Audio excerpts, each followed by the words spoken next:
Good morning everyone. মই বিতুপনে আজি আকৌ এটা ভিডিঅ' লৈ আপোনালোকক স্বাগতম জনালোঁ। মোৰ কথা হ'ল কি আজি গম পাইছে ভিডিঅ'টোৰ কথা যে অসম সাহিত্য সভাৰ নতুন সভাপতি নিৰ্বাচিত হৈছে ডক্টৰ সূৰ্য কুমাৰ হাজৰিকা ডাঙৰীয়া। আৰু আজিৰ টপিকটো আছে মেইন সূৰ্য কুমাৰ হাজৰিকা আচলতে কি আচলতে কিতাপ লিখিছে আগতে, আৰু তেওঁৰ জীৱনী অলপ চলপ আমি ক'বলৈ চেষ্টা কৰিম। আৰু সকলোকে মই পুনৰবাৰ সুপ্ৰভাত জনাইছোঁ।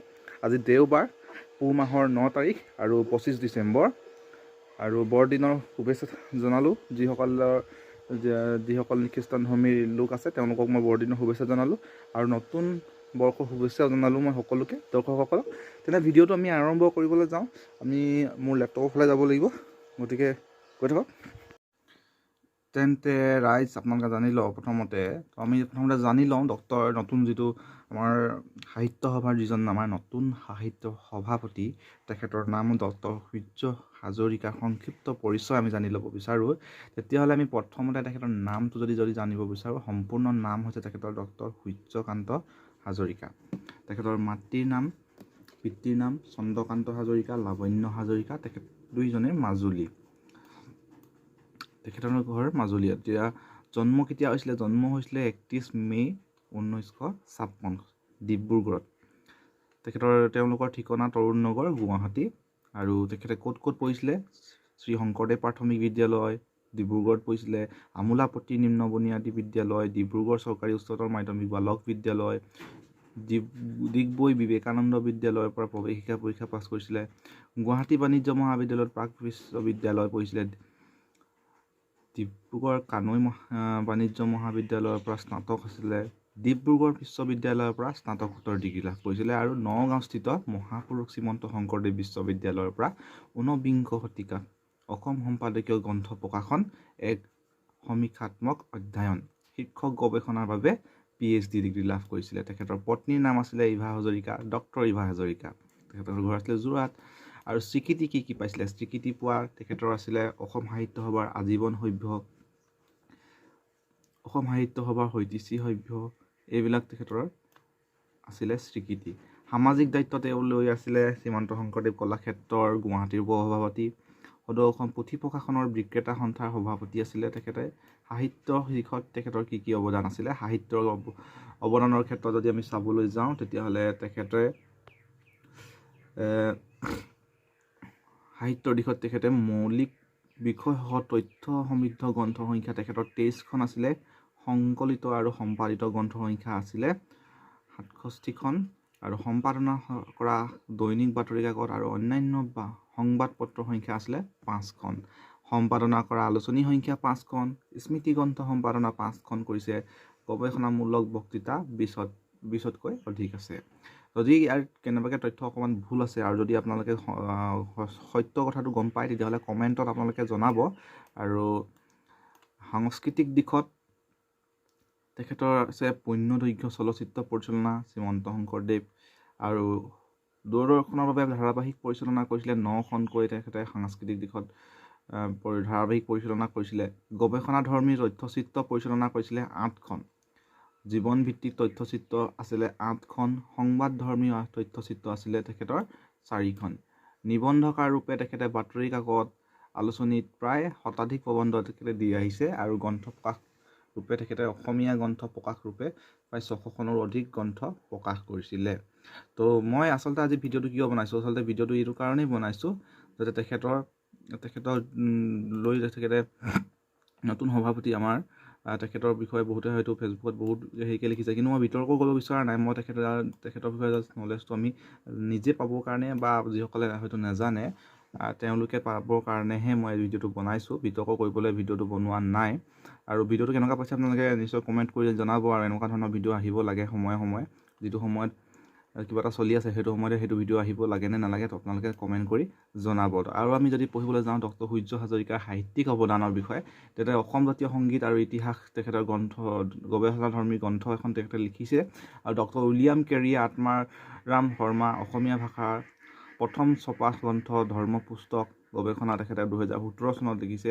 আৰু অন্যান্য প্ৰতিভাৰ শ্ৰীমন্ত শংকৰদেৱ আৰু শ্ৰী মাধৱদেৱ 2017 এইবিলাক লিখিছে। শ্ৰীমন্ত শংকৰদেৱ সংঘৰ এক ঐতিহাসিক যাত্ৰা এইখনো লিখিছে।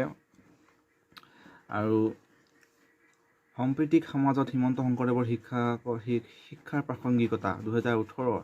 ডক্টৰ সূৰ্য কুমাৰ ভূঞা জীৱন আৰু কীৰ্তি, শিশু আহা নানা কথা, কিশোৰীৰ বাবে সাধাৰণ জ্ঞানৰ প্ৰতিও তেখেতে এখন লিখিছে। এখন জানিবলগীয়া নানান কথা তেখেতে এইবিলাক কিতাপো তেখেতে লিখিছে। আৰু যদি আমি চাবলৈ যাওঁ তেতিয়া ডক্টৰ সূৰ্য হাজৰিকাৰ দ্বাৰা সম্পাদিত কিছুমান উল্লেখযোগ্য গ্ৰন্থ যদি আমি চাবলৈ যাওঁ তেতিয়াহ'লে আমি পাম, মোৰ PDF টো অকণমান খেলি মেলি হৈছে। আচ্ছা ৰ'ব,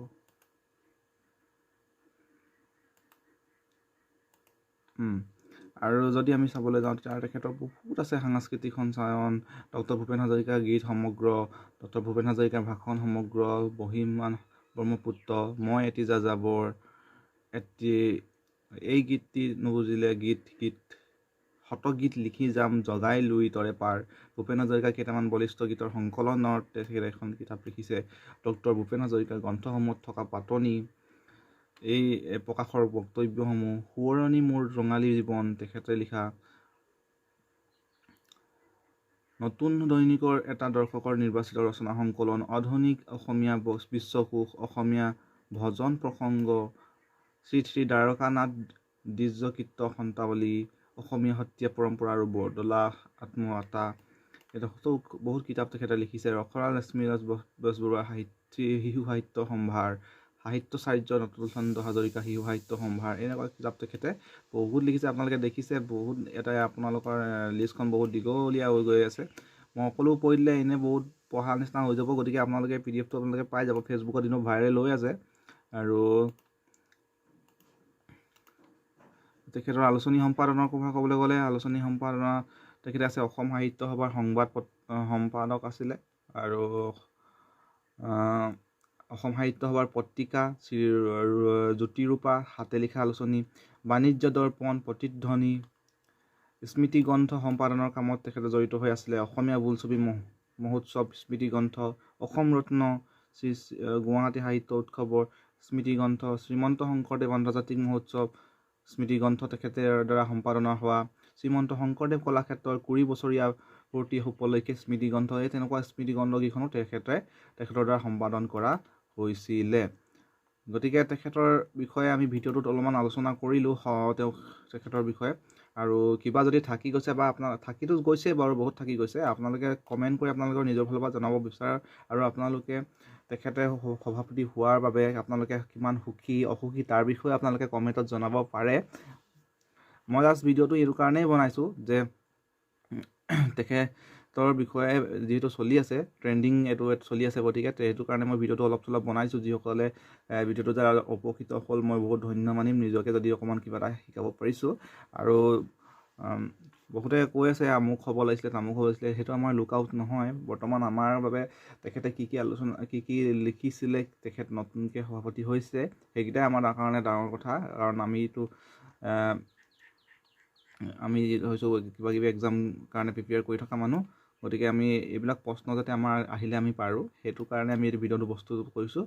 আৰু তেখেতৰ ডক্টৰ হাজৰিকাৰ দ্বাৰা সম্পাদিত মহাপুৰুষ শ্ৰীমন্ত শংকৰদেৱ বিৰচিত গ্ৰন্থ সম্ভাৰটো বহুত আছে। তেখেতৰ এটা লিখিছে 23খনলৈকে লিখা আছে, আৰু থাকি গৈছে কিছুমান।